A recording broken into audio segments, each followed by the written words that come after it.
I was in a Tesco in Hackney and I saw a group of teenagers shoplifting, and I was brought up well by my mum, so I thought I'd do the right thing. And also, if you don't nip that behaviour in the bud, then where does it end up?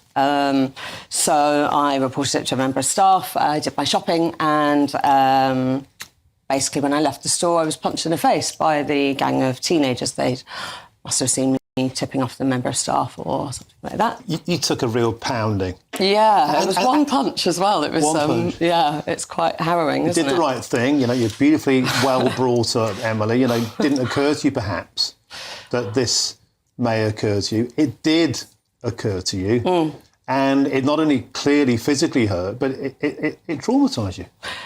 Yeah, I think I just had this illusion that safety nets that were there for the public, you know, for victims, would, you know, actually do something, that a security guard would do something about, you know, the kids shoplifting, that Tesco's would do something, they'd be apprehended, that the police would come. None of that happened. So I didn't expect to be punched, obviously. I didn't expect that. But then 10 years on, I can honestly say that nearly every sort of, you know, support network that's there for victims just failed me. I've now been on a waiting list for 18 months for chronic sinusitis for an operation that should take half an hour. I've needed to go to a second hospital to be added to another waiting list. And that is all from the initial punch 10 years ago. I also feel like they, I mean, in terms of the Criminal Injury Compensation Authority and back to victims, in terms of the way that they drag these things on for years, and that is a government scheme that's meant to be there for victims of violent crime. And it's just years of bureaucracy. It's not there to really kind of be kindred to the victim.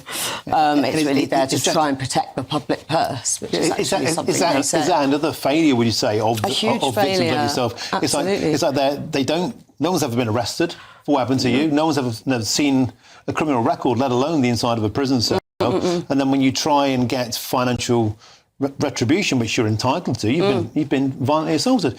It's just endless bureaucracy. Absolutely, yeah. And I was almost made to feel like I was the criminal, sort of in answering to a tribunal, because initially they threw the claim out erroneously, so it had to go to tribunal.